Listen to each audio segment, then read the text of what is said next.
Every aesthetic is available. No aesthetic is inevitable. And that is the difference between a culture that moves and a culture that scrolls. For most of the 20th century, style operated like a conversation between generations. Minimalism answered maximalism. Punk answered disco. Grunge answered hair metal. Each movement defined itself by what it rejected, and that rejection was the meaning. You weren't just wearing a look, you were burying one.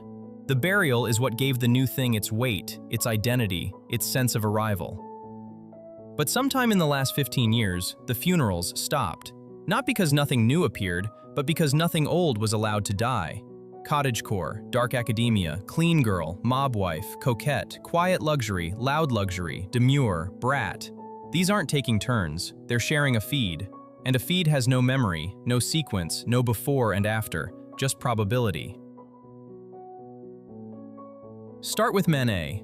In 1863, Edouard Manet painted Olympia, a reclining nude that scandalized Paris not because of its nudity, but because of its refusal. Classical tradition demanded idealized bodies, mythological alibis, soft light. Manet gave the salon a sex worker staring directly at the viewer, rendered in flat, confrontational strokes. He understood something that had driven artistic innovation for centuries. New content requires new form. You cannot paint modern life in the visual language of ancient Rome. The NYT art critic Jason Farago traces this impulse across generations of significant artists who described their work as a search for a new language, a new style, a new way of being. The key word is new, not different. New implies sequence. It implies something came before that must be surpassed. Manet needed the academic painters to exist so he could refuse them. His refusal was his art. And for that refusal to register, everyone in the room had to know what he was refusing. They shared a dominant aesthetic. They shared a timeline. Now consider what happens when that timeline collapses. You can tune into SiriusXM's decade stations and hear the 50s, 60s, 70s, 80s, and 90s as distinct sonic worlds. The 2000s and 2010s don't yet sound retro or even particularly distinguishable from each other. The cultural timestamp has dissolved. Dustin Arand, writing on Medium, identified the structural reason. Space may go with the flow of time, but the internet doesn't. Digital culture creates an environment where past and present coexist permanently. There is no before and after on a platform that serves you 2014 and 2024 content in the same scroll. The architecture of the medium has eliminated the precondition for cycles, which was always sequential experience. You had to live through disco to feel punk as liberation. You had to endure hair metal to feel grunge as cleansing. The rejection required the thing being rejected to be inescapable. Nothing on an algorithmic feed is inescapable.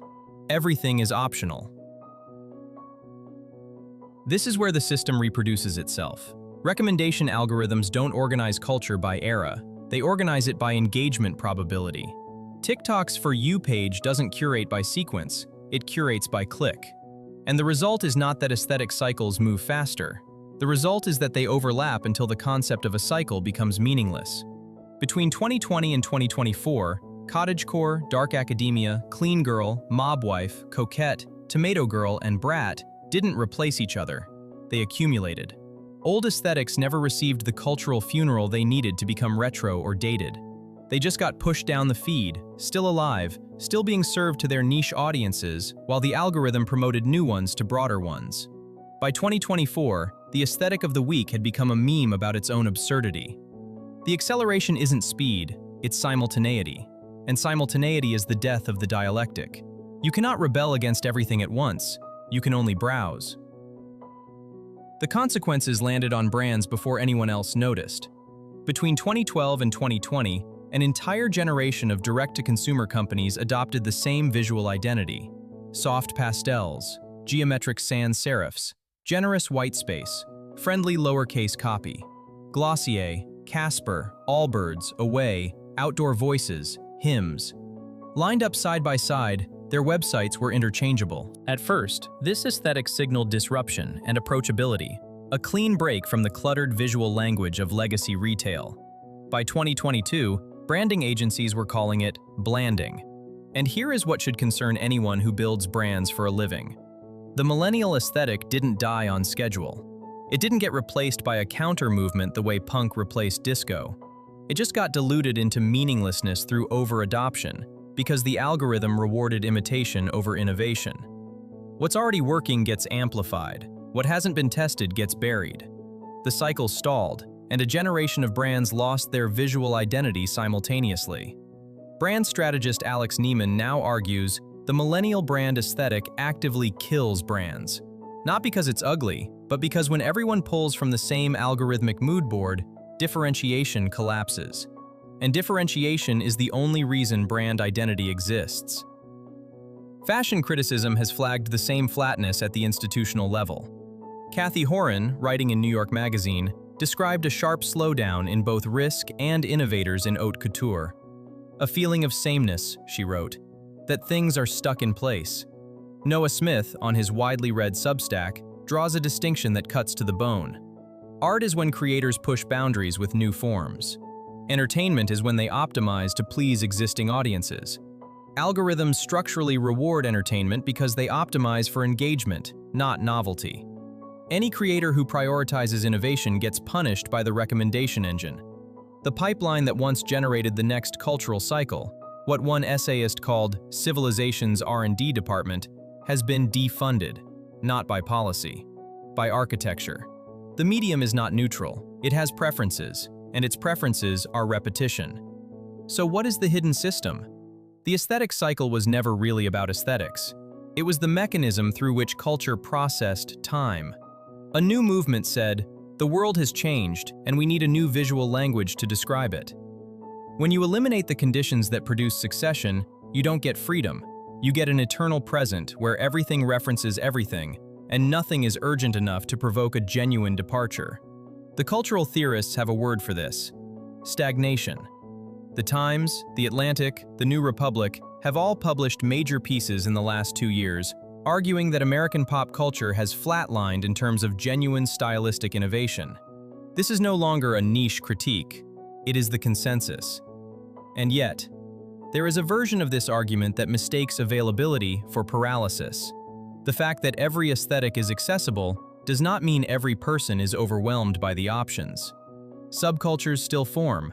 People still commit to looks, sounds, spaces that feel like theirs.